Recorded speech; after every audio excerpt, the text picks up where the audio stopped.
English నేర్చుకోవడం అనర్గళంగా మాట్లాడడం మీ కల? వెంటనే కాల్ చేసి క్లాసెస్‌కి రిజిస్టర్ అవ్వండి.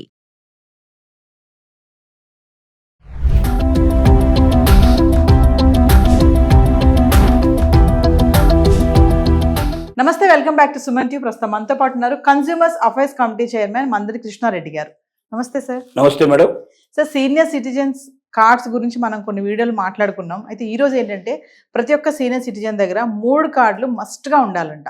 అసలు ఏంటి ఆ 3 కార్డ్స్ ఏంటి, అవి ఎలా అప్లై చేసుకోవాలి, ఫ్రీగానే వస్తాయా, ఒకసారి వివరాలు. సీనియర్ సిటిజన్స్కి బెనిఫిట్స్ గురించి గతంలో మనం చాలాసార్లు మాట్లాడుకున్నాం. అయితే 3 కార్డ్స్ సీనియర్ సిటిజన్ కార్డ్ దగ్గర ఉన్నట్టయితే మ్యాక్సిమం బెనిఫిట్స్ పొందడానికి అవకాశం ఉంటుంది. అంటే ప్రభుత్వం తరఫున వచ్చేటువంటి ప్రతి బెనిఫిట్ని ఈ 3 కార్డులు ఉన్నటువంటి వాళ్ళు ఉపయోగించుకునే అవకాశం ఉంది. దీంట్లో మొట్టమొదటిది సీనియర్ సిటిజన్ కార్డు. 60 ఏళ్ళు నిండిన ప్రతి ఒక్కరికి సీనియర్ సిటిజన్ కార్డు ఇవ్వడం జరుగుతుంది. ఇది సిటీస్లో అయితే మున్సిపల్ ఆఫీస్లో దీని గురించి ఎంక్వైరీ చేసినట్టయితే దానికి సంబంధించినటువంటి సెక్షన్స్ ఉంటాయి. ఆ సెక్షన్స్ లోపల అప్లికేషన్ ఇస్తారు.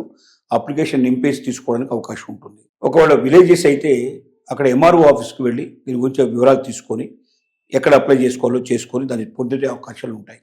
ఈ సీనియర్ సిటిజన్ కార్డు ఉండడం వల్ల ఏంటంటే మనకు చాలా బెనిఫిట్స్ ఉన్నాయి. నెంబర్ 1 ఏమిటంటే డేట్ ఆఫ్ బర్త్ కన్ఫర్మేషన్ గురించి సీనియర్ సిటిజన్ కార్డు చూపిస్తే ఇంకా డేట్ ఆఫ్ బర్త్ గురించి వేరే ఏ సర్టిఫికేట్ ఇవ్వాల్సిన అక్కర్లేదు అని గవర్నమెంట్ ఆఫ్ ఇండియా ప్రకటించింది. కాబట్టి డేట్ ఆఫ్ బర్త్ చాలా చోట్ల మనకు చాలా ముఖ్యం. ఎందుకంటే సీనియర్ సిటిజన్ అని నిరూపించుకోవడానికి డేట్ ఆఫ్ బర్త్ కావాలి.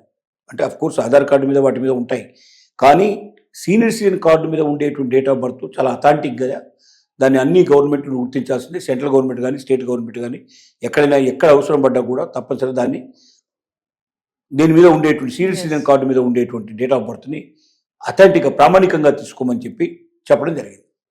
అదొకటి మనకు ముఖ్యంగా ఉపయోగపడేది. రెండోది ఏమిటంటే సీనియర్ సిటిజన్ కార్డు ఉండటం వల్ల బస్సుల్లో ప్రయాణం చేసేటువంటి ఎక్కడైనా ఉంటే మనం వేరే ఆధార్ కార్డు ఇవన్నీ చూపించాల్సిన అక్కర్లే. సీనియర్ సిటిజన్ కార్డు ఒక్కటి చూపిస్తే, ముఖ్యంగా ఆంధ్రప్రదేశ్ గవర్నమెంట్, ఇప్పుడు తెలంగాణ గవర్నమెంట్లో అయితే లేదు కానీ ఆంధ్రప్రదేశ్ గవర్నమెంట్లో 25% వరకు వాళ్ళు తగ్గిస్తున్నారు. ఎక్కడికి వెళ్ళదలుచుకున్నా కూడా 25% తగ్గిపోతుంది.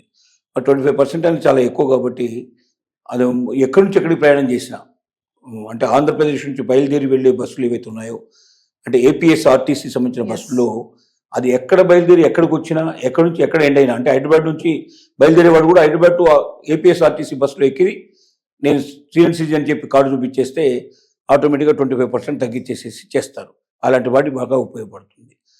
అలాగే ప్రభుత్వ స్కీములు ఏ వచ్చినా సరే వాటన్నిటికీ ఉపయోగపడడానికి అవకాశం ఉంది. రెండోది ఆయుష్మాన్ భవలో బిలో పావర్టీ లైన్లో ఉన్నవాళ్ళు ఎవరైతే మరి ఎక్కువగా ఆదాయం లేనటువంటి తక్కువ ఆదాయాలు ఉండేవాళ్ళు, మరి ఆ బిలో పావర్టీ లైన్లో కనబడేటువంటి వాళ్ళు ఉన్నారో వాళ్ళకి ఆయుష్మాన్ భవన్కి సంబంధించినటువంటిది 5 లక్షల వరకు ఇన్సూరెన్స్ వస్తుంది. అంటే 5 లక్షల వరకు ఆరోగ్య బీమా ఉంటుంది వాళ్ళకి.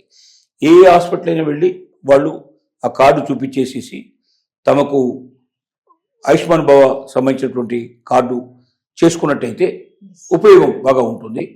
అంటే ఇది 60 years పైన ఉండేటువంటి వాళ్ళకి సీనియర్ సిటిజన్ కార్డుతో పాటుగా ఆధార్ కార్డు ఉండాలి, ఆయుష్మాన్ భవ కార్డు ఉండాలని మనం చెప్పుకుంటున్నాం. ముందు ఆధార్ కార్డు ఉండటం వల్ల దేనికి లింకప్ చేయాలన్నా ఆధార్ కార్డు కంపల్సరీగా అడుగుతారు. అంటే భవిష్యత్తులో ఎక్కడికి వెళ్ళినా సీనియర్ సిటిజన్ కార్డుతో పాటుగా ఆధార్ కార్డు కూడా ఉన్నట్టయితే చాలా ఉపయోగాలు మనకు ఉంటాయి. ఇవాళ ఆధార్ కార్డు చూస్తున్నాము, ఎక్కడికి వెళ్ళినా ఆధార్ కార్డు అడుగుతున్నారు. ఏ రిజిస్ట్రేషన్స్ చేయాలన్నా, ఇంకెక్కడన్నా చేయాలన్నా, ప్రభుత్వానికి సంబంధించిన ఏ పథకంలో అమలు చేయాలన్నా ఆధార్ కార్డు కంపల్సరీగా చూపించమని అడుగుతున్నారు. ఈవెన్ ఫోన్ మనం బుక్ చేసుకోవాలన్నా, ఏదైనా ఫోన్ తీసుకోవాలన్నా కూడా, రీఛార్జ్ చేసుకోవాలంటే, లేకపోతే దీనికి మనం తీసుకునేటప్పుడు కూడా ఆధార్ కార్డు అనేది కంపల్సరీ. కొత్తగా ఫోన్ తీసుకోవాలి అంటే, కనెక్షన్ తీసుకోవాలంటే కంపల్సరీగా ఆధార్ కార్డు పెట్టమంటున్నారు. అంటే ఆధార్ కార్డు ప్రభుత్వానికి సంబంధించిన అనేక చోట్ల విరివిగా ఉపయోగపడే అవకాశం ఉంది. కాబట్టి ఆధార్ కార్డు కూడా 2వ కార్డుగా మనం కంపల్సరీగా ఉంచుకోమని చెప్తున్నాం. 3వ కార్డు ఏంటంటే మనకు ఆయుష్మాన్ భవలో 2 రకాల ఆయుష్మాన్ భవలు ఉన్నాయి. ఒకటి 60 ఏళ్ళు దాటిన ప్రతి ఒక్కరికి ఆయుష్మాన్ భవ కాకుండా 60 ఏళ్ళు దాటిన బిలో పావర్టీ లైన్లో ఉండేటువంటి వాళ్ళు ఎవరున్నారో, అల్ప ఆదాయ వర్గాలు, ఎక్కువగా లేకుండా తక్కువ ఆదాయం వచ్చేటువంటి వర్గాలు ఉన్నాయో వాళ్ళకి ఆయుష్మాన్ భవ కార్డు ఇస్తారు. 60 ఏళ్ళు దాటిన వాళ్ళకి వాళ్ళు అప్లై చేసుకోవచ్చు. దీన్ని కూడా మనం ఎంఆర్ఓ ఆఫీసుల్లో కానీ లేదా మున్సిపల్ ఆఫీసుల్లో కానీ ఎక్కడ లేదు అప్లై చేసి తీసుకోవడానికి అవకాశం ఉంది. కొన్ని చోట్ల మనకు మీ సేవ ద్వారా కూడా ఈ సేవలు దొరికే అవకాశాలు ఉన్నాయి. ఎంక్వైరీ చేసి దాన్ని పొందినట్టయితే ఖచ్చితంగా ఆయుష్మాన్ భవ కార్డు కూడా చాలా ఉపయోగపడుతుంది. ఆయుష్మాన్ కార్డు మనం యాప్లోకి వెళ్ళి గవర్నమెంట్ సంబంధించిన యాప్ ఆయుష్మాన్ భవ అని కొట్టంగానే వస్తుంది. దాంట్లోకి వెళ్ళి మళ్ళీ 60 ఏళ్ళు దాటిన వాళ్ళు కుట్టుకున్నట్టయితే బిలో పవర్టీ లైన్ కొడితే దానికి సంబంధించిన కండిషన్స్ అన్నీ వస్తాయి. అవన్నీ కూడా ఫుల్ఫిల్ చేసి కంప్లీట్ చేసి పంపించినట్టయితే ఆటోమేటిక్గా మన ఫోటో గిటో అన్నీ అప్లోడ్ చేసి ఆధార్ కార్డు నెంబర్ గిట్లు అన్నీ దాంట్లో సమర్పించి మొత్తం ఇచ్చినట్టయితే తక్కువ ఆదాయం వస్తున్నట్టుగా సర్టిఫికెట్స్ ఏవైతున్నాయో వాటికి దాంతోపాటు జత చేయగలిగితే ఖచ్చితంగా వాళ్ళకి కార్డు వస్తుంది. ఇది ఆయుష్మాన్ భవ లింక్ ఉండేటువంటి కార్డు, ఆయుష్మాన్ భవ కార్డే. కానీ దీంట్లో ఒక్క అల్పాదాయ వర్గాల వాళ్ళకు మాత్రమే 60 years తర్వాత ఉండేది ఎలిజిబిలిటీ ఉంది. కానీ 70 years తర్వాత మరొక ఆయుష్మాన్ భవ కార్డు ఇస్తున్నారు. ఇది ఏంటంటే ఇర్రెస్పెక్టివ్ ఆఫ్ ఇన్కమ్ 70 ఏళ్ళు దాటిన ఎవరైనా సరే, బిలో పవర్టీ లైన్లో ఉండేవాళ్ళు కానీ, లేక ఆర్థిక స్తోమత ఉన్నవాళ్ళు కానీ, లేక బాగా లగ్జూరియస్ లైఫ్లో ఉండేవాళ్ళు కానీ, ఎవరైనా సరే 70 ఏళ్ళు దాటినటువంటి సీనియర్ సిటిజన్స్కి ఇచ్చేటువంటి ఆయుష్మాన్ భవ కార్డు సపరేట్గా ఉంటుంది.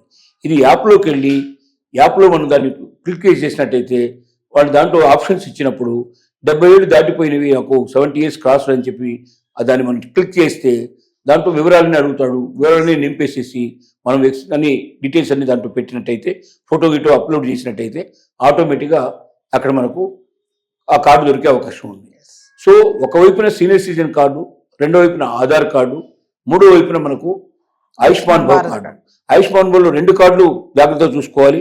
ఒకటి 60 ఏళ్ళు వచ్చి నుంచి 70 ఏళ్ళ దాకా ఓన్లీ బిలో పవర్టీ లైన్లో ఉండే వాళ్ళకు మాత్రమే దొరికే కార్డు ఒకటి. 70 ఏళ్ళు దాటిన తర్వాత ఎవరైనా సరే, వాడు ఎంత ధనవంతుడైనా ఎంత పేదవాడైనా, అతని ఇన్కమ్తో సంబంధం లేకుండా ప్రతి ఒక్కరికి దొరికేటువంటి కార్డు 70 ఏళ్ల తర్వాత ఉండే కార్డు.